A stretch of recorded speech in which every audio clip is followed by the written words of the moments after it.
अस्सलाम वालेकुम, very good evening to all of you. Dawn news पर इन फोकस के साथ मैं हूं नादिया नकीर। रवां हफ्ते बड़ी डेवलपमेंट्स हुई। पिछले इतवार को जो 8 सितंबर का तहरीक इंसाफ का जलसा था, उसके बाद भी इसकी बाज़गश्त इसलिए रही क्योंकि तहरीक इंसाफ के पार्लियामेंटेरियंस को गिरफ्तार किया गया, पार्लियामेंट के अहाते से, पार्लियामेंट के गेट से गिरफ्तार किया गया। और आज की अपडेट ये है कि इस्लामाबाद हाई कोर्ट के चीफ जस्टिस का यह कहना है कि जिस किस्म की पार्लियामेंटेरियंस के ऊपर FIR काटी हैं वो मज़ाइका खेज़ हैं और बड़े दिनों के बाद ऐसी कॉमेडी देखने को मिली है।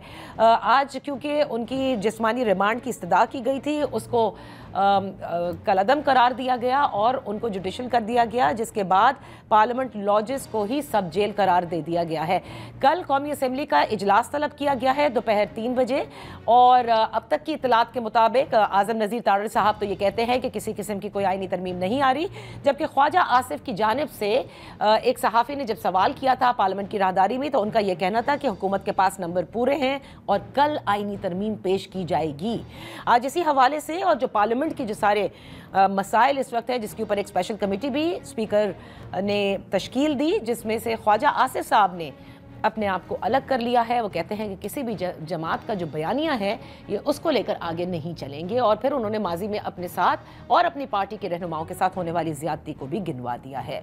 इस सब पर बात करने के लिए इन फोकस हैं बड़े सीनियर पॉलिटिशियन, पार्लियामेंटेरियन, साबिक chairman senate and secretary general Pakistan peoples party, Nayyar Bukhari साहब। Thank you so much for joining us. Bukhari साहब, पहले तो मुझे ये बताइए, ये कल क्या होने जा रहा है? 3 बजे इजलास तलब किया गया है, क्या वाकई वो जो आईनी तरमीम जिसकी बाज़गश्त है हर जगह और कई हफ्तों से है, वही पेश होने जा रही है? शुक्रिया नादिया। देखे, गुजारिश है कि जो हुकूमती वज़रा हैं बकौल आपके वो एक पेज पे नहीं है, तो अगर वो एक पेज पे नहीं है तो मैं तो कैबिनेट का हिस्सा नहीं हूं, ना मेरी जमात कैबिनेट का हिस्सा है, तो हम उस पर क्या कमेंट करें।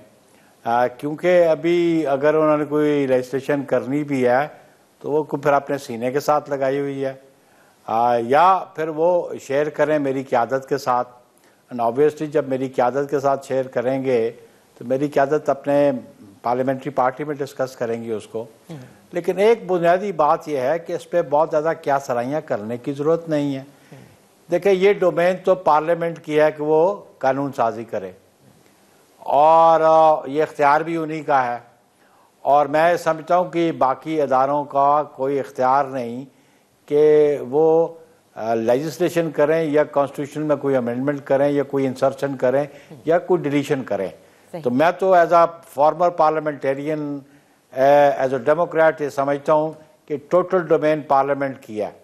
दे can do whatever they want to do. Article 238 और 239 बड़े वाजे हैं कहने, और कॉन्स्टिट्यूशनल अमेंडमेंट्स जो हैं वो it can not be challenge. लेकिन so far it has not been shared with me, और मेरी पार्टी की क़यादत से अगर होती तो पार्लियामेंट्री पार्टी में डिस्कस करेंगे। तो इसमें कोई ज़्यादा इस किस्म की मतलब है कि क्या सराई करने की या उस पर स्पेकुलेट करने की ज़रूरत नहीं है। आज नहीं, कल अगर करेंगे तो 18 घंटे बाद सामने आ जाएगी। बिल्कुल आप दुरुस्त फरमा रहे हैं, ये रजिस्ट्रेशन आप दुरुस्त फरमा रहे हैं कि पार्लियामेंट का इस्तेहकाक है किसी किस्म की लेजिस्लेशन करना, लेकिन आईनी तरमीम जब पाकिस्तान पीपल्स पार्टी करती है तो सबको ऑन बोर्ड लेती है, और हमने देखा कि वो कैसे 18वीं तरमीम हुई, एक कंसेंसस बिल्डअप किया गया। आप बेशक काबीना का हिस्सा नहीं पाकिस्तान पीपल्स पार्टी, बट एक अहम इत्तेहादी जमात है, और गुज़िश्ता चंद रोज़ कबल आप जो इशाइये भी हुए, क्या उसमें भी किसी किस्म से ऑन बोर्ड लिया ही नहीं गया है? देखिए, बुनियादी बात यह है कि जो 18th अमेंडमेंट थी ना जी, वो तो सारा रीविजिट किया कॉन्स्टिट्यूशन को कि जो इंसर्शंस 8th अमेंडमेंट के साथ जाओ लग के ज़माने से शुरू हुई और फिर वो बाद में जो होती रही और फिर जनरल मुशर्रफ ने की, और जो जनरल मुशर्रफ ने वो इख्तियार इस्तेमाल किया जो सुप्रीम कोर्ट ऑफ पाकिस्तान ने दिया, जो पार्लियामेंट के पास इख्तियार था कि जनरल मुशर्रफ तुम आइन भी अमेंड कर सकते हो। ये हमारी तारीख है और जिस पे बड़ा अफसोस होता है, और उसको क्लीन अप किया 18th अमेंडमेंट में। अभी ये जो बहुत ज़्यादा काफ़ी अर्से से स्पेकुलेट किया जा रहा है, कोई कह रहा है जी एक तो है वो उसकी नंबर ऑफ जजेस का जी, उस पर भी गवर्नमेंट का क्या पॉइंट ऑफ व्यू है। वो तो एक सिंपल लेजिस्लेशन होगी, वो सबऑर्डिनेट लेजिस्लेशन। कॉन्स्टिट्यूशनल अमेंडमेंट दो चीज़ों के लिए आपको ज़रूरत हो सकती है कि वो जो डिस्कशन चल रही है कि एज ऑफ जज ऑफ सुप्रीम कोर्ट कितनी होनी चाहिए, हायर साइड और हाई कोर्ट की कितनी होनी चाहिए। लेकिन मैं समझता हूँ कि ये ना तो ऑर्डर ऑफ डे पे अभी तक है और ना ही वो कैबिनेट में उसमें डिसाइड। मुझे तो कन्फ्यूजन नज़र आती है उसकी कैबिनेट में कि प्राइमरीली जो कंसर्न आदमी है वो लॉ मिनिस्टर है, जिसने अमेंडमेंट्स इंट्रोड्यूस करनी है वो लॉ मिनिस्टर है। अगर वो डिनाई कर रहा है तो फिर one has to believe his statement. सही सही। बुखारी साहब, अब ये जो पार्लियामान के मामले हैं और जैसे मैंने इब्तिदा में रवां हफ्ते कहा जो कुछ हुआ और आज इस्लामाबाद हाई कोर्ट के चीफ जस्टिस का ये कहना कि पार्लियामेंटेरियंस के ऊपर जिस किस्म की FIR काटी गई हैं, जबकि पार्लियामान मदर ऑफ ऑल उन्होंने कहा इदारों में से है और आप लोग भी उसकी सुप्रेमेसी के लिए हमेशा खड़े रहे हैं। क्या समझते हैं हुकूमत ने ये गिरफ्तारियां करके तहरीक इंसाफ की from the parliament and from the parliament get हजीमत ही उठाई है? देखिए, बात यह है कि बिलाशुबा पार्लियामेंट का एक तकद्दस है, इसकी मैं समझता हूँ ताज़ीम है और वो पाकिस्तान का जो स्टेट ऑर्गन है, जो मैं समझता हूँ कि पब्लिकली इलेक्टेड एक इंस्टीट्यूशन है, इदारा है और उस पर डोमेन जो है स्पीकर की उन प्रेमिसेस की है। उस प्रेमिसेस की जो सैंक्टिटी है उसको वायलेट नहीं करना चाहिए और अगर आपको कोई अरेस्ट दरकार थी तो स्पीकर साहब को इन्वॉल्व करना चाहिए था, स्पीकर साहब से राब्ता करना चाहिए था। इस तरह पार्लियामेंट पे चढ़ दौड़ना ये कोई मुनासिब बात नहीं है। ये जो चढ़ दौड़े हैं ना, इनकी तनख्वाहें भी यही पार्लियामेंट अप्रूव करती है हर साल, ये बजट यही पार्लियामेंट अप्रूव करती है। ये जहाँ से ये पेंशनें लेते हैं या जहाँ से ये अपनी सैलरीज ड्रॉ करते हैं, they are all public servants ना, गवर्नमेंट सर्वेंट्स ऑफ पाकिस्तान के लोग हैं। बिल्कुल। उस पर मैं समझता हूँ कि इस इदारे की इज्जत और तकरीम को मलूज़ खातिर रखना चाहिए। लेकिन उसके साथ साथ ये भी देखें कि जो MNAs थे उन्होंने ख्याल रखा, भाई ये कहाँ की तकाजा था या मैं क्या समझा ये कहाँ की सैनिटी थी कि आप रिफ्यूज ले रहे हैं पार्लियामेंट के अंदर, भला आपके खिलाफ मुकदमा दर्ज हो, गो एंड फेस इट। फिर आप क्यों छुपते फिर रहे हैं पार्लियामेंट में? पार्लियामेंट में रिफ्यूज क्यों ली? और फिर एक मौका मिला किसी को भी कि वो आके नकाब पोश आगे, एक तो हाउस के अंदर मीन्स के जो मेन चैम्बर है उसके अंदर तो नहीं गए, वो किसी और जगह बैठे हुए थे। There is a difference between, वहाँ तो कोई इंट्रूड नहीं कर सकता so I member of parliament. लेकिन फिर भी पार्लियामेंट का एक तकद्दस है, एक एहतराम है और ये बात जो स्पीकर साहब कह रहे हैं इस पर बिल्कुल गौर करना चाहिए। अगर आवाम के मुंतखब इदारे की और आवाम के नुमाइंदों के इदारे की तकरीम और इज्जत नहीं तो फिर ये क्या, किस तरफ हम जा रहे हैं? और स्पीकर साहब को कॉग्निजेंस लेना चाहिए था, उसी दिन लेना चाहिए था। और अभी इन्होंने कमेटी बनाई, मैं एज अ फॉर्मर पार्लियामेंटेरियन समझता हूँ कि ऑलरेडी कमेटी प्रिविलेजेस कमेटी है। अगर आप जो समझते हैं कि जी पार्लियामेंट की प्रिविलेज को ब्रीच किया गया है तो उसको भेज देते, और वो सस्पेंड कर दिए बंदे, उनसे तो इन्वेस्टिगेट होना चाहिए। Suspension is not sufficient. उनसे पूछा जाए कि आप जिम्मेदार हैं या आपके अलावा कोई जिम्मेदार है। सही, दुरुस्त। बुखारी लेकिन पार्लियामेंट की इज्जत और तकरीम को कायम रखना बहुत जरूरी है। बुखारी साहब, ये हालात तो बड़े अजीब लग रहे हैं कि देखिए, बिल्कुल आपने दुरुस्त फरमाया कि एक तो स्पीकर को कॉन्फिडेंस में लेकर गिरफ्तारियां अमल में लाई जाती हैं, या कम से कम उनको पता होना चाहिए था क्या हो रहा है। और आप भी ये कह रहे हैं स्पीकर नेशनल असेंबली को महज एक कमेटी बना करके कुछ नहीं हासिल होगा। This matter needs to be investigated. So क्या हम ये समझे कि हुकूमत बेबस है या हम ये समझे कि हुकूमत को पता था कि क्या हो रहा है? देखिए, ये totally exclusively investigate the committee कर सकती है। Even privileges committee can do that, या ये कमेटी जो बनाई है ये भी कर सकती है। ठीक। लेकिन प्राइमरीली बजाय आपस में ये कमेटी बैठ के झगड़े शुरू करे उधर, जो आज हमने फुटेज देखी कि ख्वाजा असद साहब का व्यू है, उनका एक व्यू है। भाई इतनी बड़ी कमेटी बनाने की जरूरत क्या है? सही। या इसमें से एक सब कमेटी बनाई जाती जो इन्वेस्टिगेट करके अपनी रिपोर्ट इस मेन कमेटी को सबमिट कर दे, जो फैक्ट फाइंडिंग करे ना कि असल में हुआ क्या है। बिल्कुल सही। लेकिन मुझे बड़ा शिकवा है उन पीटीआई के मेंबर्स नेशनल असेंबली पे भी। यार अगर वो तो आपके खिलाफ मुकदमा हो गया, सो व्हाट, पॉलिटिकल पर्सनालिटीज पे मुकदमात होते रहते हैं। हमने मार्शल लॉ में मुकदमे भुगते हैं, आप जाके अरेस्ट दे देते। लेकिन पाकिस्तान की जो पार्लियामान है उसकी इज्जत और तकरीम का ख्याल तो इनको भी रखना चाहिए था ना। लेकिन आप छुपने की क्या जरूरत थी, या वहां पना लेने की क्या जरूरत थी? बुखारी साहब वो ये कहते हैं कि हमारी पार्टी, उन्होंने तो गलत किया ही किया जिन्होंने पार्लियामेंट के प्रिविलेज को ब्रीच किया। आपने क्या किया? सर बुखारी साहब वो कल शेख वकास अकरम फ्लोर ऑफ द हाउस पे कह रहे थे कि हम कोई छुप नहीं रहे थे, ना हमने रिफ्यूज ली थी, बल्कि हमारी पार्टी की कोर कमेटी का यह फैसला था कि हम चंद लोग यहीं पे रह जाते हैं और अगले दिन यहीं से इजलास में चले जाएंगे और पर्चों से नहीं डरते।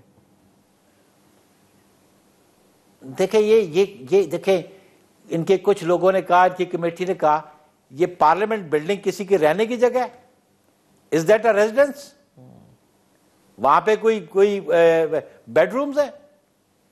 Those are offices. ये क्या जवाब बना रहे हैं कि जी हमारी कमेटी ने कहा? तो बुखारी साहब फेस करती ना कमेटी आपको। अच्छा, मेरे खिलाफ मुकदमा होता, हमारे खिलाफ होते रहे, हम ओपनली जाके अरेस्ट कोर्ट करते रहे। ठीक। पॉलिटिकल लोग क्यों डरते हैं इन गिरफ्तारियों से? मैं समझता हूं कि इनको मेंबर ऑफ पार्लियामेंट जो थे वहां पे 8-9, इनको जिम्मेदारी का सबूत देना चाहिए था। अच्छा बुखारी साहब, इनको जुर्रत करके बाहर आ जाना चाहिए था। लेकिन एक बात और जरूर है जी कि जिस तरह उस पुलिस ने इन मेंबर्स को पकड़ के घसीट के ले जा रहे थे, ये भी मुनासिब बात नहीं। सही। बुखारी साहब वो भाग रहे थे, उनको कहते रिक्वेस्ट करते आए जी बैठे गाड़ी में। ये क्या है कि एक पुलिस कांस्टेबल एमएनए को दो तरफ से पकड़ के लेके जा रहा है? जाहिर है ये कोई तरीका नहीं है, मुनासिब बात नहीं है जी। चाहे वो ये हो, चाहे कोई और हो, या सब्सिक्वेंटली ये अमल हमारे साथ होता रहा तो हम इसको कंडेम करते रहे। आज अगर ये अमल है कि मेंबर ऑफ पार्लियामेंट को आप ऐसे घसीट के लेके जा रहे हैं, वाह। सही। बुखारी साहब ये बताइए कि तहरीक इंसाफ ये कहती है कि जिस किस्म की एफआईआर दर्ज की गई या ये जो हमारी गिरफ्तारियां अमल में लाई गई, सिर्फ हमारा कसूर ये था कि हमने वक्त पर जलसा खत्म नहीं किया। और जाहिर है कि हुकूमत एक कानून साजी भी कर चुकी है, वो अमनो आमना एक्ट जो है 2024, जिसमें जलसों की जगह, जलसों के हवाले से सारी चीज़ें। आप ये समझते हैं कि हुकूमत ने भी ये पर्चे कटवा कर, ये गिरफ्तारियां करके एक नया पंडोरा बॉक्स खोला है? ठीक है, जलसे कॉन्फ्रेंसेस नहीं होते, वो कहते हैं वक्त पर तो कभी खत्म होते ही नहीं है। असल बात ये नहीं है। एक तो चीफ जस्टिस साहब ने आप जो फरमान जारी किए, मैं समझता हूँ कि जजेस हमारे हमेशा अपने पेन के जरिए अहकामात जारी करते हैं। इस किस्म की ऑब्जर्वेशन जो हैं फिर वो पब्लिकली बनती हैं, और साबका दौर में जजेस के लिए यही कहा जाता है जितनी कम गुफ्तगू करें उतने बेहतर है। वो they speak through their pen, you know. एक बात तो ये है। बाकी असल बात ये नहीं है कि जलसा लेट हो गया या हो गया। असल बात है जो जुबान इस्तेमाल की गई है वहाँ पे, जो रियासत के बारे में बात की गई है। देयर जलसा लेट हो गया, so what, it is not a big offence. और ऑफेंस भी नहीं है इतना बड़ा, कोई 3 साल की सज़ा का ऑफेंस उन्होंने बनाया हुआ है। वो भी तकरीबन मरहला बेलेबल ही होगा, बेलेबल नॉन बेलेबल बेल हो जानी थी, आज उन्होंने कर दिया। लेकिन ये क्यों घबराते उससे? असल बात है कि जिस तरह जलसे को इन्होंने कंडक्ट किया, जो स्पीचेस डिलीवर हुई, जो मौक़िफ़ एक सूबे के सीएम ने इख्तियार किया, जो बयान उनका जारी हुआ, वो असल बात तो है कि ऑफेंस वो कमिट हुए हैं। डिलेड वाला ऑफेंस तो मैं समझता हूँ कि हो जाता है जब 144 लगता है वायलेशन होती है, पर्चा 188 का हो जाता है, ठीक है, वायलेशन उन्होंने लॉ की कर ली। लेकिन असल बात है जो गुफ्तगू वहाँ की गई है उसका कॉग्निजेंस लेना पीटीआई की क़यादत को भी चाहिए था। और पीटीआई की क़यादत कहती है जो अली अमीन ने कहा हम उसको सपोर्ट करते हैं, हम उसके साथ हैं। सही। मतलब ये एटीट्यूड देखें, सियासी क़यादतों का ये एटीट्यूड नहीं होता। बहुत शुक्रिया आपका, क्लैरिटी से मौक़िफ़ भी सामने आ गया। जो कुछ पार्लियामेंट की इज़्ज़त और तकरीम है उसे बिल्कुल पामाल नहीं होना चाहिए, और साथ में जो जलसे के हवाले से आपने बातें कही। बहरहाल let's take a break over here. जब ब्रेक से वापस आएंगे तो हम बात करेंगे तहरीक इंसाफ के सेनेटर से, उनसे जानेंगे, क्योंकि आज भी सहाफ़ियों ने तहरीक इंसाफ की जो प्रेस कॉन्फ्रेंस है उसमें उसको एक तरह से बॉयकॉट किया, और उसमें उन्होंने अपने एहतजाज को रिकॉर्ड कराया और कहा कि जो अल्फाज इस्तेमाल किए गए हैं अली अमीन गंडापुर CMKP की जानिब से, उसके ऊपर माजरत होनी चाहिए। Let's take a break and discuss this.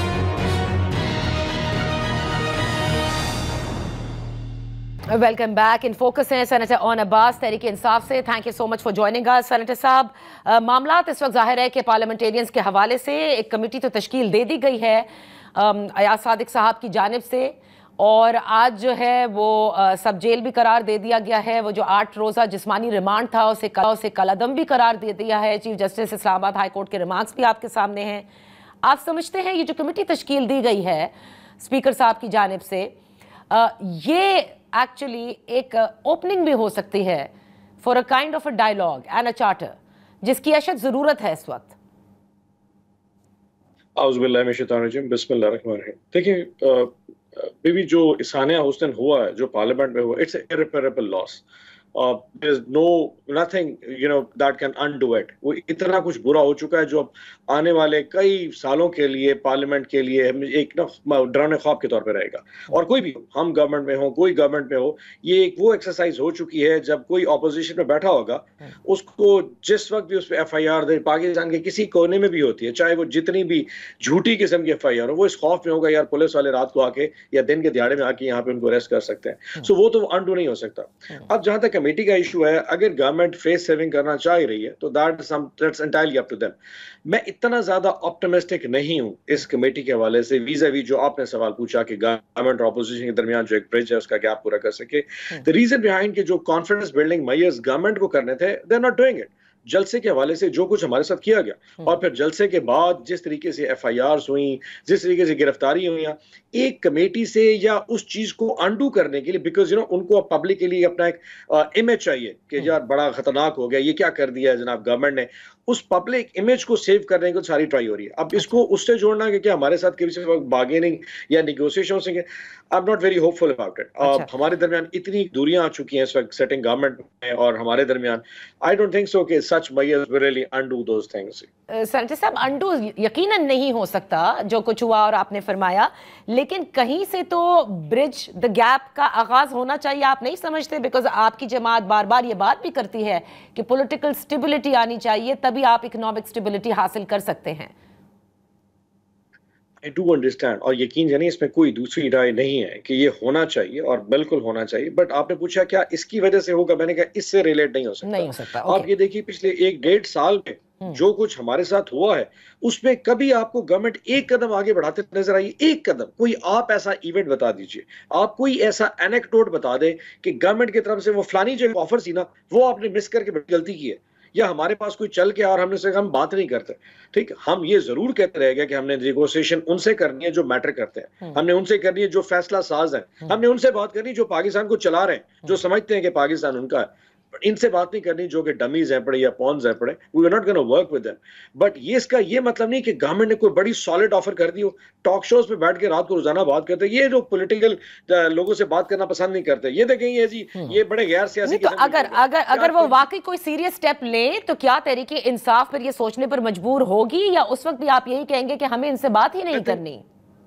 Will suspect that. Very frankly, हमें ना वो चोर नजर आता है। इनकी जो बातें हैं, और वजह बड़ी सिंपल सी है, ये जिस फोरम के ऊपर बैठे हैं, जिस जगह पे बैठे हैं, देखें मेरे घर में चोरी हो गई है, ठीक है, अब मेरा चोर मुझे कहे तू मेरे साथ बैठ के बात करो, और फिर चीजों को देखते फिर मैं तुम्हारी चीजें, मतलब वो मेरी चीजें वापस करने के लिए मेरे साथ बैठना चाह रहा है। He is not even accepted कि उसने चोरी की है। So I think for the once they have to accepted कि जो हमारा मैंडेट चोरी करके जहां पे वो बैठे वो मैंडेट हमारा था। देखिए पाकिस्तान किसी का कत्ल हो जाना, किसी की बहुत बड़ी वारदात हो, फिर इस 25 करोड़ अवाम के ऊपर चोरी हुई। ये पाकिस्तान तहरीक इंसाफ की चोरी नहीं थी।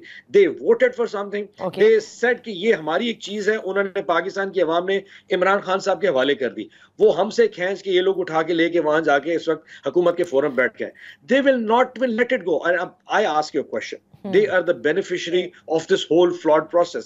जो इतना प्रोसेस का बेनिफिशियरी हो, जो हमसे बात करेगा उसको लेट गो करना पड़ेगा जी। क्या आप हमसे हुकूमत, they will not let go of the government। क्या वो पंजाब असेंबली हमें देंगे? नहीं देंगे। तो आपकी मैंडेट की क्योंकि शिकायत है, तो जब तक आप कहते हैं कि इस वजह से आप उनके साथ बात नहीं करेंगे। सेनेटर साहब, आपसे पहले नैयर बुखारी साहब हमारे साथ थे, उन्होंने भी बड़ी मजम्मत की। उन्होंने कहा पार्लियामान की एक सैंक्टिटी होती है, लेकिन साथ ही उन्होंने ये कहा कि भाई पार्लियामेंट में कौन रेफ्यूज लेता है? वो कोई रेजिडेंशियल कॉम्प्लेक्स है, वो कोई बेडरूम्स हैं, वहां पे वो ऑफिसेज हैं, वहां पर क्यों छुपे? पर्चों से क्या डरना? बाहर निकलते ठीक उसी तरह जैसे बैरिस्टर गौहर निकले और उन्होंने अपनी गिरफ्तारी दी। अच्छा देखिए, ये उनको इसके ऊपर थोड़ा क्रिटिसाइज करना I think be very unfair. देखें, एक पार्लियामान का सेशन चल रहा है, पार्लियामानी मेंबर है, इलेक्टेड लोग हैं, सेशन में बैठे और जिस तरीके से किसी को गर्दन से, मतलब देखिए इंसान की ग्रेस होती है, हर इंसान की अपनी ग्रेस होती है। आप पॉलिटिकल प्रिजन किसी को बनाना चाह रहे हैं, आप आके एफआईआर दें, एक प्रोसेस रन करें ना। आप एफआईआर दे दें और एफआईआर दे के स्पीकर से गई इजाजत दे दें, इन लोगों ने गिरफ्तारी देनी, वो शायद थाने जाके खुद गिरफ्तारी देते। जिस तरह शेर अफजल मरवत को खींचा गया, वो तो ऐसे लग रहा था कि जैसे उसामा बिन लादेन को उठा के जाया जाए। जिस तरह बैरिस्टर गौहर को खींचा गया, तो ऑब्वियसली शरीफ लोग हैं, वो तो इस तरह की बेइज्जती कौन बर्दाश्त कर सकता है? चले हम 2 मिनट के लिए, मैं जिन भी साहब ने स्टेटमेंट दी है मैं उनको मान लेता हूं जी, को बहुत बड़ा उन्होंने कर दिया। रात को 2:30 बजे पार्लियामेंट हाउस की लाइट्स बंद करके नाइट विजन गॉगल्स के साथ रूम्स जाके चेक करना, मस्जिद क्लियर, असेंबली जो रूम है वो क्लियर, ऑपोजिशन लीडर में ओके, यहाँ पे 2 दहशतगर्द मिल गए। उन 8 लोगों को रात को 2:30 बजे घसीट के लाना और फिर पुलिस के हवाले कर देना नकाबपोश लोगों की तरफ से, what sort of message that? क्या कोई जस्टिफाई कर सकता है? दुनिया की किसी जमहूरियत में नहीं हो सकता ये, मतलब जो बदतरीन जमहूरियत हो वहां भी ये काम नहीं हो सकता। मैं तो लोगों को कहता हूं ये मार्शल लॉ से it's worse and it's martial law plus जो पाकिस्तान में हो रहा है। यहाँ पे दफा 144 नहीं है, दफा नवाज शरीफ लगी हुई है। बोलने पे पाबंदी, जलसे पे पाबंदी, एहतजाज पे पाबंदी, इलेक्शन लड़ने पे पाबंदी, everything is no go areas in Pakistan right now. So क्या उसको जस्टिफाई जब कोई नहीं कर सकता, ये कहना ये लोग गिरफ्तारी दे रहे थे। अब वेरी फ्रैंकली जो 1.5 साल में, क्या जो साहब कह रहे थे, 1.5 साल में जो तहरीक इंसाफ के लोगों के साथ हुआ है, लोगों की माओ बहनों बेटियों को उठा के जाके जेल में फेंक दिया। सोशल मीडिया के लोगों को, हमारे को जिस तरह उनके बच्चों को उठाया गया, दैट्स जस्टिफाइड। पाकिस्तान में कोई जस्टिफिकेशन नहीं है। बिल्कुल ठीक, आपने दुरुस्त फरमाया। लेकिन सेनेटर साहब, इस वक्त जो मौजूद बहस भी बना हुआ है वो है खैबर पख्तूनख्वा के चीफ एग्जीक्यूटिव की वो बयानात, स्पेशली उस जलसे में जो उन्होंने किए। आज भी आपको इल्म होगा कि सहाफ़ियों ने प्रेस कॉन्फ्रेंस नहीं होने दी, मतलब उन्होंने अपना एहतजाज रिकॉर्ड कराया। सलमान अकरम राजा साहब ने कहा कि चले नहीं करते प्रेस कॉन्फ्रेंस, और फिर उन्होंने खैर बातचीत की। इसकी भी क्या एज पार्टी आप सब लोग मजम्मत करते हैं या नहीं करते, या ये एक अंदाज है कि जिस पर भी आप चाहेंगे, जिसके खिलाफ भी चाहेंगे, जो जबान भी चाहेंगे वो इस्तेमाल करेंगे? अच्छा देखिए, मेरे ख्याल में जब अली अमीन की जब पूरी पिक्चर को जब देखा जाता है ना, बहुत सारी ऐसी चीजें हैं जिसके ऊपर हम डिबेट करें ना तो उसका एक कॉन्टेक्स्ट नजर आएगा। There is always a context to everything. वो कोई चीज एरप्ट नहीं हुई। हैविंग सेड दैट, हमने उस चीज को नलिफाई करने के लिए उस दिन उमर यूब साहब, बैरिस्टर गौहर साहब, उन्होंने जाके, आप शायद वहां पता नहीं मौजूद थे, नहीं मैं मौजूद था वहां पे, वो प्रेस गैलरी में गए, तमाम जाके मीडिया से माफी मांगी। एक कहा कि जी उसका एक कॉन्टेक्स्ट है, हम फिर भी अनकंडीशनल माफी मांगते हैं अगर आपको बुरा लगा हो किसी भी कमेंट के ऊपर। बट ये कहना कि अली अमीन ने जो गुफ्तगू की है वो मतलब अल्टीमेटली क्या गलत है? I don't think so. There is a background. उसका जो गम और गुस्सा था, आई एम सॉरी सेनेटर साहब, I am really sorry on this, लेकिन आप खवातीन सहाफी के लिए जिस किस्म की गाने के वो जुमले इस्तेमाल किए गए, आई एम रियली सॉरी, आप इसको जस्टिफाई कर रहे हैं? मैंने पहले कहा कि उमर यूब साहब, बैरिस्टर गौहर साहब ने जाके माफी मांगी। अब हो ये रहा है कि ओवरऑल जो अली अमीन साहब की पूरी जो स्पीच है उसको आउट ऑफ द कॉन्टेक्स्ट एक इस इशू के साथ रिलेट करके उसको भी उन्होंने किसी किस्म से, मेरे ख्याल वो एक कंट्रोवर्शियल बना दिया गया। तो हम लोगों को ये कहते हैं कि जो अली की स्पीच है उनमें अगर कोई ऐसी चीज है जिसमें कोई मवाद सहाफियों के हवाले से था और वो उनको बुरा लगा, उस पर माफी ही हो सकती है। और Umar Ayub as the secretary general that time, barrister Gohar as the chairman of Pakistan Tehreek Insaf, उन्होंने जाके अनकंडीशनल माफी मांग ली कि आप इसको लेट गो कर दें, but somehow things did not work. मैंने भी वहां पे मिसोजिनिस्ट अगर कोई कमेंट आ गया है हम उसकी माफी मांग लेते हैं, बट हैविंग सेड दैट क्या अली मीन की पूरी स्पीच के हवाले से एक जो कॉन्टेक्स्ट बनाया जा रहा है, तो मैं लोगों को कहता हूं आप उसका बैकग्राउंड भी देखें। वो एक पार्टी का ऐसा शख्स है जिसने पिछले 1.5 साल में अपनी फैमिली, अपने आप से लेके हमारे तमाम एक छोटे से छोटे वर्कर की तकलीफ को देखा है। So when he was speaking on that context, तो उसकी वो जो स्पीच में जो फ्लावर था उसमें जो बातें की, वो उस गुस्से गुस्से का इजहार भी तो हो सकती है कि जो कुछ उस पार्टी के साथ हो रहा है। इंसान कहीं ना कहीं अगर कोई बात ऐसी कर जाता है जो एक लाइन ऊपर नीचे, तो one has to give a go for, लेकिन उसके बावजूद हमने जाके वहां पे माफी मांगी, and I think you should give, मतलब आपको इस बात के ऊपर थोड़ा सा उसको लेट गो भी करना चाहिए। नहीं, बिल्कुल सही है सेनेटर साहब, बिल्कुल उमर अयूब साहब ने माफी मांगी, बैरिस्टर गौहर ने मांगी, और उसी के बाद इमरान खान साहब ने अडियाला में जब गुफ्तगू की तो उन्होंने कहा कि बुज़दिल है जो माफी मांग रहे हैं। फिर अगले ही दिन, दैट इज यस्टरडे, फिर उन्हें समझ में आया जब सहाफियों ने एहतजाज किया अडियाला में, जो रिपोर्ट करने के लिए गए थे कि हम आपसे एहतजाज करते हैं और हम कवरेज के लिए आए थे, लेकिन दिस इज आवर एहतजाज, तो उन्होंने कहा कि जी मुझे मालूम नहीं था कि उन्होंने ऐसी ज़बान का इस्तेमाल किया एंड ऑल ऑफ दैट।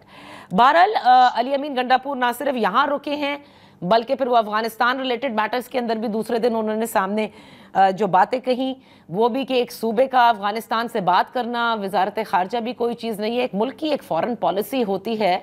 मैं से भी जानना चाहती हूँ कि क्या ये आप लोगों की पार्टी पॉलिसी है, या Ali Amin Gandapur as you put it वो बैगेज इतना है, आप कहते हैं 1.5 साल 2 साल का, कि वो गम और गुस्से कुछ बड़े लूज कैनन के तौर पर निकल रहा है? नहीं, आई डोंट थिंक सो। मुझे बताएं, एक अली अमीन इस वक्त एक चीफ एग्जीक्यूटिव एक सूबे का, और एक सूबे को रिप्रेजेंट करता है। उस सूबे के अगर आप इश्यूज को इस वक्त देखें, आप बन्नू वाला इवेंट देख लीजिए, बन्नू से पहले शायद कबाइल में एक वजीरिस्तान में एक इवेंट हुआ था। इस वक्त जो लकी मरवत में हो रहा है वो माइंड बॉगलिंग है। यानी कि पाकिस्तान की जो पुलिस है, यानी कि लॉ एनफोर्समेंट एजेंसी है जो KPK की, वहां पे लोग सैकड़ों के हिसाब से एक एहतजाजी कैंप लगा के बैठे हैं कि हम पुलिसिंग नहीं करेंगे, और रीजन और बड़ी क्लैरिटी से दिया है। उन्हें कहा जी तालिब जाने, दहशतगर्द जाने, हमारा जिरगा जाने, हम हैंडल कर देंगे, आप यहां से इस वक्त जो है ना, जो लॉ एनफोर्समेंट एजेंसीज या पाक फौज के नौजवान हैं, उन्हें ये यहां से चले जाएं, हम खुद बात करना चाह रहे हैं। अब अली के इशू है कि पूरा जो साउथ एक सूबा है हमारा, जो साउथ प्रोविंस है, यानी कि करक से ऑनवर्ड, कोहाट से नीचे की तरफ अप टू डेरा इस्माइल खान, वहां पे जो लॉ एंड ऑर्डर सिचुएशन में किसी कंट्रोल में नहीं। अगर वो समझता है कि इस वक्त पाकिस्तान की गवर्नमेंट, उनके पास कोई फॉरेन पॉलिसी नहीं, आप समझ सकते हैं कि इस वक्त फॉरेन मिनिस्टर जो है ना वो क्या कर रहा होगा। He doesn't have any clue at all. उससे आप पूछें जाके कि इस वक्त अफगानिस्तान का और पाकिस्तान के बॉर्डर पे क्या इश्यूज है। He had no idea at all. देखिए, आप तनकीद कर सकते हैं, मेरी बात सलीम साहब, आप तनकीद जरूर कर सकते हैं, आप स्कीमिंग ऑफ द कॉन्स्टिट्यूशन को चेंज नहीं कर सकते। आप इस चीज को इस तरह तो कोई भी सूबा उठे जिसका बॉर्डर लगता हो किसी भी और मुल्क से, ओके हम डिसाइड करेंगे क्योंकि हमारा सूबा सफर कर रहा है, ऐसे मामला नहीं चलते हैं मुल्क के। It's a rules of engagement. अगर वो अपने सूबों के लोगों के लिए बेहतरी के लिए कोई ऑब्वियसली बात है कि अगर वो बात करेगा तो उनकी कोई तजवीज आएंगी, उसकी कोई रिकमेंडेशंस होगी, वो किसी फोरम पे डिस्कस होगा। वो ये तो विफाक को ऑन बोर्ड लेना चाहिए ना। You can't take a solo flight on this. आप विफाक को ऑन बोर्ड लें। अगर क्या बात करने से, क्या रिकमेंडेशन देने से उससे क्या हो जाएगा इस वक्त आप? अच्छा, मैं आपसे पूछता हूं, क्या गवर्नमेंट ऑफ पाकिस्तान किसी फोरम के ऊपर गवर्नमेंट ऑफ अफगानिस्तान के साथ एंगेज कर रही है कि बॉर्डर के ऊपर ये इश्यूज है? क्या आपने क्यों एक स्टेटमेंट किसी की देखी हो किसी भी तरफ से? आपने क्या फौज की तरफ से, फॉरेन ऑफिस की तरफ से, किसी की तरफ से कोई स्टेटमेंट है? अगर वो एक स्टेप लेना चाह रहा है और बाद में वो इन्हीं इदारों के पास आएगा, वो इसी गवर्नमेंट के पास आएगा, फॉरेन ऑफिस के पास जाएंगे कि जनाब मैं उनसे ये बात करके आया, ये इश्यूज हैं, आप मेहरबानी करके इसको ऐसे हैंडल कीजिए। अल्टीमेटली फैसला तो फेडरल गवर्नमेंट ने करना, अल्टीमेटली फैसला तो उन इदारों ने करना जो वहां पे बॉर्डर लेंगे। ये मामला वो तजवीज लेके आ भी जाते हैं तो I don't see a very problem with that. चलें, आप समझते हैं कि इसमें प्रॉब्लम नहीं है? कल को कोई भी सूबाई हुकूमत खड़े होकर कह सकते हैं कि मैं सोलो जाकर इंगेज करके आके और ये मेरी तजावीज़ है। ऐसे होता नहीं है, मुल्क के मामलात ऐसे कहाँ चलते हैं। बहरहाल let's move a little bit forward. कल कोई आईनी तरमीम का जिक्र बड़ा है, अगर कल नहीं भी पेश हो रही तो भी इसका बड़ा जिक्र है, और हुकूमत की पोस्चरिंग ये है कि उनके पास नंबर पूरे हैं, और कई जगह वो ये भी कहते सुने गए हैं कि तहरीक इंसाफ के भी कुछ लोग उनके साथ हैं। ये क्या है आईनी तरमीम, और अगर वाकई नंबर्स पूरे हो गए then where are you standing? Such a disgracing comment by the government, very frankly। ये कहना कि हमारे नंबर्स पूरे हैं और नंबर जो 12 या 14 जो शॉर्ट हैं वो हमने कैसे पूरे किए हैं? हमने तहरीक इंसाफ के कुछ लोगों को, जो वो MNAs को उठाया, जो नहीं उठ सके हमने उनकी बीवी या उनकी बेटी को उठा लिया है। इंशाल्लाह अपनी बीवी और बेटी की तकलीफ की वजह से वो लोग हमारे साथ खड़े होके इस आईनी तरमीम में हिस्सा बनेंगे, और इस आईनी तरमीम के नतीजे में जब किसी को एक्सटेंशन मिलेगी तो उसकी वजह से हमारी गवर्नमेंट को तवालत मिलेगी। सच अ डिस्ग्रेस, यानी कि आपके पास नंबर्स पूरे नहीं है। PTN, पीपल्स पार्टी या नून लीग या जितने भी गवर्नमेंट के ट्रेडी बेंचेस हैं, नंबर्स नहीं है। नंबर पूरे करने के लिए जो आपने हॉरेंडस किस्म के टैक्टिक्स इस्तेमाल किए हैं, उसकी वजह से PTI के बंदे आपके पास आएंगे और आपके नंबर पूरे जाएंगे। इससे ज्यादा शर्मनाक किस्म की बात हो नहीं सकती। So they don't have the numbers as long as कि वो हमारे बंदों को उठा के ना ले जाएं। मैं कल से कह रहा हूं, हमारा जो MNA है साउथ बलोच फैसलाबाद से NS 97 से, उसकी बीवी बेटी को जब उठा के ले गए तो उस गरीब ने अगर कल को इस प्रेशर में आके इनको वोट दे के ये आईनी में तरमीम करानी है, यकीन जाने इससे तो मर जाना ही बेहतर था। हम कौन सी जमहूरियत में जीते हैं जहां किसी की मां बेटी आपकी बात यानी कि महफूज नहीं है? आपकी आईनी तरमीम इंपॉर्टेंट है, उसकी बीवी उसकी बेटी इंपॉर्टेंट नहीं है। ये वो मुआशरा है, यकीन करें ऐसे मुआशरे सर्वाइव नहीं करते। This will not work as a society. हम पता नहीं कौन सा मुआशरा बन चुके हैं। पिछले 2 साल में जिस लाइन के ऊपर ये मुल्क चल चुका है, मैं समझ सकता हूं हमारे मुआशरे का पूरा शिराजा बिखर चुका है। We do not even act like a society. So do you think, Senator साहब, do you also think कि मौलाना फजलुर रहमान साहब, क्योंकि उनसे भी जाहिर है बड़े राब्ते हुए हैं, आपको लगता है कि वो हुकूमत का साथ देंगे या उनका पलड़ा अभी भी ऑपोजिशन साइड पर ही है? यानी आपके साथ इंशाल्लाह मौलाना साहब हमारे साथ होंगे। उन्होंने कल बड़ा लाउड एंड क्लियर उस प्लेटफॉर्म के ऊपर, नेशनल असेंबली के फ्लोर के ऊपर कहा था कि वो ऑपोजिशन का हिस्सा है और ऑपोजिशन का हिस्सा रहेंगे और किसी भी आईनी तरमीम को सपोर्ट नहीं करेंगे। दे नो इट के पब्लिक सेंटिमेंट इस गवर्नमेंट के खिलाफ है। आई डाउट इट कि मौलाना साहब ये बोझ कभी उठाएंगे, और उन्होंने कहा बड़ा लाउड एंड क्लियर का। और इंशाल्लाह आप देखेंगे कि जब ये आईनी तरमीम आएगी, मौलाना साहब हक के साथ खड़े होंगे, इंसाफ के साथ होंगे, और किसी भी किस्म में उजलत में की गई इस तरह की तरमीम जो पर्सन स्पेसिफिक है, वो किसी एक शख्स को सपोर्ट करने के लिए बनाई जा रही है। मैं तो बार बार टॉक शोज पे कहता हूं यार, इस वक्त अगर पाकिस्तान में किसी एक शख्स के पास ये मॉरल अथॉरिटी है, ये मॉरल करेज होनी चाहिए, वो चीफ जस्टिस ऑफ पाकिस्तान है। Why doesn't he put stop to whole of this thing? आके एक दफा उन्होंने आज से 3 दिन पहले इन कैमरा कहता हूं, जो लाइव कैमरा कवरेज थी, उस पे कहा था कि मैं एक्सटेंशन नहीं लूंगा। Why doesn't he write to the government कि भाई मुझे एक्सटेंशन नहीं चाहिए, नो मैटर आप किसी और को दे दो, मैं नवंबर में घर चला जाऊंगा। This will put a stop to everything. Somehow वो भी नहीं आ रही और गवर्नमेंट भी अपने किस्म हथकंडों में लगी है। So this is confusing thing for a while right now. बहुत बहुत शुक्रिया सेनेटर ओनबाग वेदास। यहां पर एक ब्रेक लेते हैं। जब ब्रेक से वापस आएंगे तो हुकूमत से भी जानेंगे कि आखिर इस आईनी तरमीम को इतना गुप्त क्यों रखा गया है।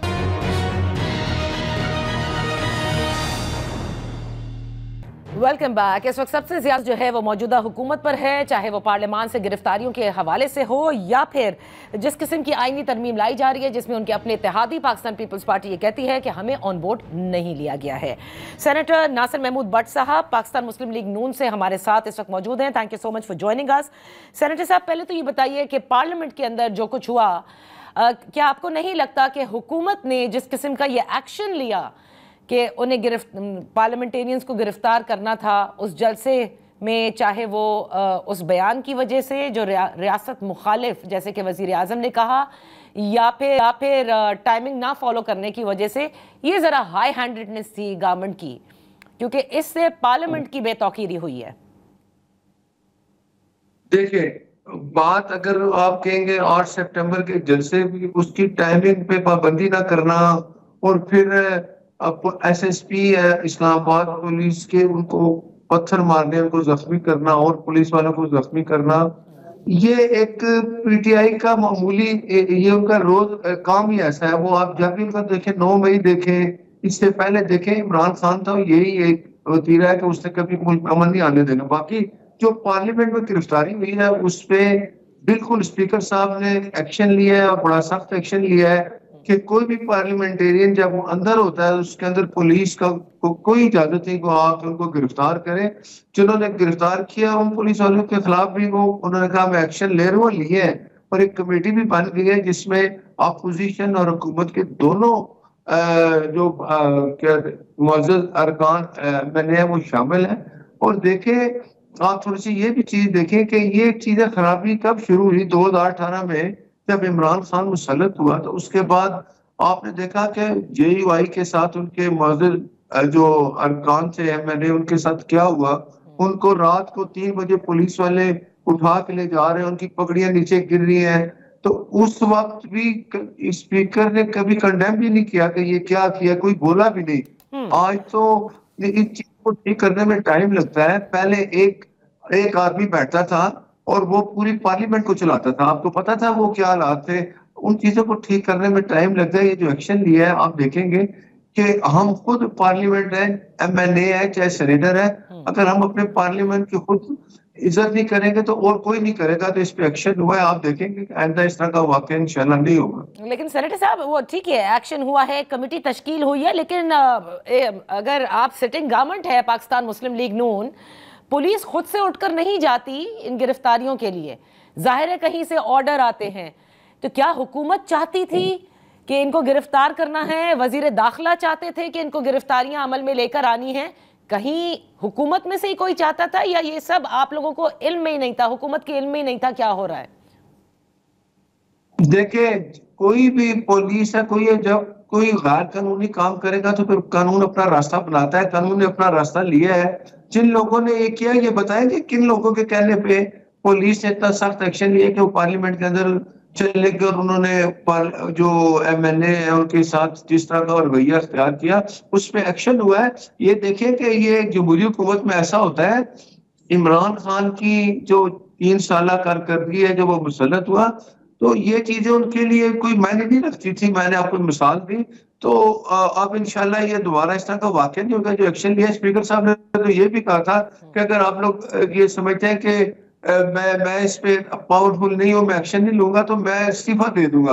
तो इसके लिए अब एक कमेटी बनी है, एक एक्शन हुआ, आप देखेंगे इंशाल्लाह उसमें अपोजिशन भी शामिल है। ये बहुत अच्छी बात है, और हुकूमत के अरकान भी शामिल है। तो आइंदा से इस चीज को खत्म करने के लिए जो एक्शन होगा ये आपको नजर आएगा। वो लोग जो जिम्मेदार है उनको सजा भी मिलेगी। अच्छा ठीक है, यानी कि आपने क्योंकि 2018 का भी हवाला दिया, इसका मतलब आप ये कह रहे हैं कि उस वक्त जो कुछ होता था उसकी बाकियात अब भी मौजूद है और इसको सही होने में टाइम लगेगा, आपने ऐसे कहा। इसका साफ मतलब ये हुआ देख रहे हो, उस वक्त पार्लियामेंट कोई और चलाता था, एक कर्नल फोन कर देता था तो सारे काम हो जाते थे। अब ऐसा नहीं है।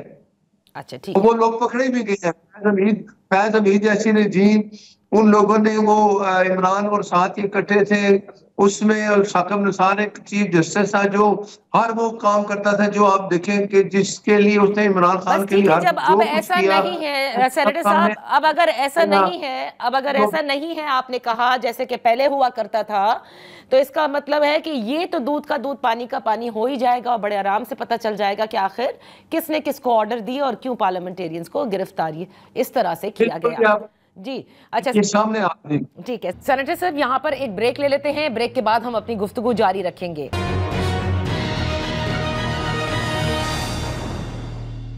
Welcome back. इन फोकस हैं सेनेटर नासिर महमूद भट्ट साहब पाकिस्तान मुस्लिम लीग नून से। सेनेटर साहब, ये जो आईनी तरमीम है जिसका बड़ा जिक्र है और आज वजीर कानून तरदीद करते हैं, ख्वाजा आसिफ साहब ये कहते हैं सहाफ़ी से बात करते हुए कि हुकूमत के पास नंबर पूरे हैं और कल कौमी असम्बली में पेश की जाएगी। ये आईनी तरमीम को इतना खुफिया क्यों रखा जा रहा है कि आपके इत्तेहादी पीपल्स पार्टी भी कहते हैं कि हमें नहीं पता कौन सी आईनी तरमीम आ रही है, हमें एतमाद में नहीं लिया गया? नहीं, देखें, बिल्कुल पीपल्स पार्टी भी ऑन बोर्ड है होगी और MKM भी ऑन बोर्ड होगी। जितनी ये हुकूमत में जितनी जमातें हैं उनके साथ पहले मुशावरत होती है और आप देखेंगे कि जब ये आईनी तरमीम आएगी उसका जाहिर है जब उसके नंबर पूरे होंगे हम तो तभी वो पास होगा ना। अगर उस तरह की कोई बात नहीं है और पीपल्स पार्टी बिल्कुल ऑन बोर्ड है और MKM भी ऑन बोर्ड है, सब कुछ ठीक है। जो आजाद अरकान है अगर वो आते हैं, मौलाना फजलुर रहमान साहब एक जीरक सियासतदान है, वो भी एक फैसला करेंगे तो आपको नजर आएगा जो आईनी तरमीम आएगी वो जाहिर है पार्लियामेंट में आएगी। उसके लिए अपोजिशन वहां बैठी होगी तो जो भी कुछ होगा वो कौम के सामने होगा। ये कुछ छुपी बात नहीं है। जब बिल आता है तो वो सामने आता है, कमीशन में आएगा, फिर सेनेट में आएगा, सामने आएगा। लेकिन पीपल्स पार्टी बार बार ये कहती है कि हमें बिल्कुल भी एतमाद में नहीं लिया गया, हमें पता ही नहीं है कि कौन सी आईनी तरमीम, हमें भी उतनी ही इंफॉर्मेशन है। वो कहते हैं कि जितने हम सब लोगों को यानी सहाफियों को है बस उतनी ही इंफॉर्मेशन उनके पास भी है। तो इसीलिए मैं पूछ रही थी कि किस लिए इसको इतना खुफिया रखा जा रहा है।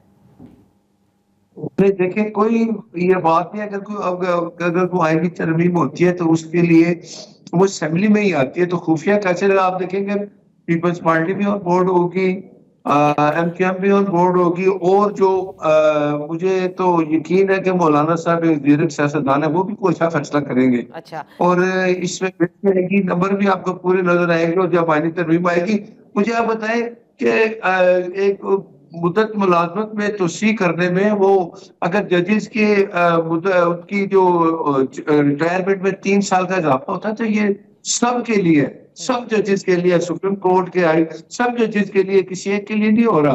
तो ये एक बेहतरी की तरफ जा रहा है, जजेस की तादाद भी बढ़ाई गई है, वो भी एक आईनी तरीके से हो रहा है, ये भी एक आईनी तरीके से। गैर आईनी काम कोई नहीं होगा, असेंबली बिल पास करेगी, असेंबली बिल पास करती है, ये लेजिस्लेशन करना उन्हीं का काम है। गैर और आईनी जो काम कुछ भी कोई भी होगा नहीं होगा सेनेटर साहब, लेकिन देखिए हुकूमत के पास तो वो नंबर्स नहीं है कि जिसके तहत आईनी तरमीम की जाए। इसीलिए आपसे कबल जो है वो सेनेटर ऑन अब्बास थे, तहरीक इंसाफ थे, उन्होंने कहा कि हमारे लोगों के घर वालों को जबरदस्ती अगवा किया जाता है ताकि उनको राजी किया जा सके कि वो इस आईनी तरमीम के लिए अपना वोट दे दे।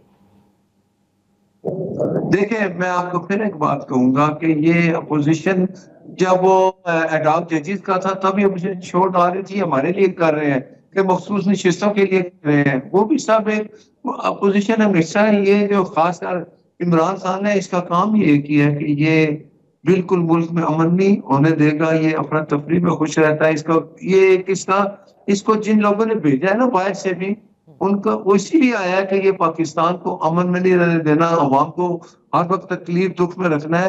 तो बात यह है कि जब असेंबली में बिल पेश होगा, नंबर पूरे होंगे तो बिल पास होगा। ये मैं छोटी सी बात आपको बता दूं, मैं ये सिर्फ जानना चाहती हूँ कि इन नंबर्स को सकते पूरा करने के लिए, इन नंबर्स को पूरा करने के लिए क्या मौजूदा हुकूमत तहरीक इंसाफ के लोगों से भी राब्ता कर रही है?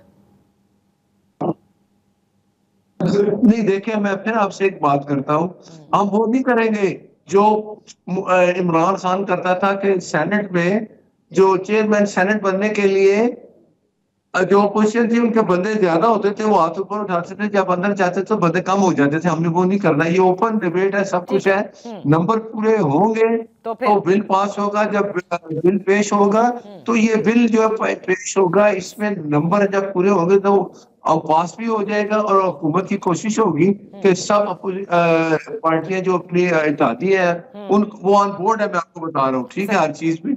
और ये बिल अगर आज आता है, कल आता है, 2 दिन बाद आता है, जब पेश होगा तो कौम के सामने होगा, आवाम के सामने होगा, असेंबली में पेश होगा, और नंबर भी पूरे होंगे, और जब नंबर पूरे होंगे तो वो पास हो जाएगा इंशाल्लाह। ठीक है, बहुत बहुत शुक्रिया सेनेटर नासिर महमूद भट्ट पार्टिसिपेट करने के लिए। बहरहाल अब ये तो बिल्कुल वाज़ेह हो चुका है कि एक आईनी तरमीम होने को है। पहले तो इस बात से ही सारे इनकारी थे कि किसी किस्म की कोई आईनी तरमीम होगी, अब तो सब बरमला इस पर बात भी कर रहे हैं।